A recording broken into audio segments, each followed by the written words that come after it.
വാസുദേവ, മുൻജന്മ പാപങ്ങൾ തീരുന്നതിന് എന്തെല്ലാമാണ് ചെയ്യേണ്ടത്? കേട്ടുകൊള്ളൂ പാർത്ത. എൻ്റെ സ്മരണയിൽ നീ ജീവിക്കുക. എപ്പോഴും എന്നിൽ മനസ്സുറപ്പിച്ചുകൊണ്ട് ഞാനാണ് എല്ലാം ചെയ്യുന്നത് എന്ന് വിചാരിച്ചുകൊണ്ട് ഭഗവാനിൽ എല്ലാം സമർപ്പിച്ചുകൊണ്ട് ജീവിക്കുക. അന്നദാനം ചെയ്യുക. അഗതികൾക്ക് നീ ഒരാശ്രയമായി മാറുക. കൂടാതെ നീ ചെയ്യുന്ന ഈ എല്ലാ കർമ്മങ്ങളും ഭഗവാന്റെ സമർപ്പണമായി ചെയ്യുക. നീ ചെയ്യുന്ന എല്ലാ കർമ്മങ്ങളുടെയും കർത്താവ് ഭഗവാനാണെന്ന് കരുതിക്കൊണ്ട് നീ ജീവിക്കുക. എപ്പോഴും ഈശ്വരചിന്തയിലും ധ്യാനത്തിലും നീ മുഴുകിയിരിക്കുക.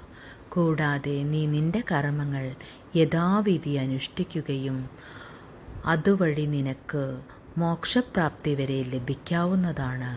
നിന്റെ എല്ലാ പാപങ്ങളും തീരുന്നതിന് ഉത്തമമാണ് മന്ത്രജപം.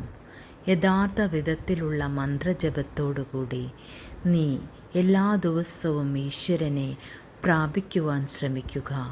അതുവഴി നിന്റെ എല്ലാവിധ പാപങ്ങൾ തീരുന്നതിനും നിനക്ക് സർവ്വവിധ ഐശ്വര്യങ്ങൾ വന്നു ചേരുന്നതിനും ഉത്തമമാണ് മന്ത്രജപം.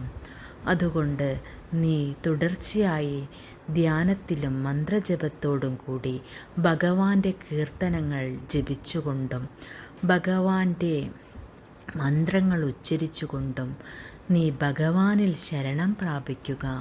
നിന്റെ എല്ലാവിധ പാപങ്ങളും തീർന്ന് നീ വളരെയധികം ഉന്നതിയിലെത്തുന്നതാണ്.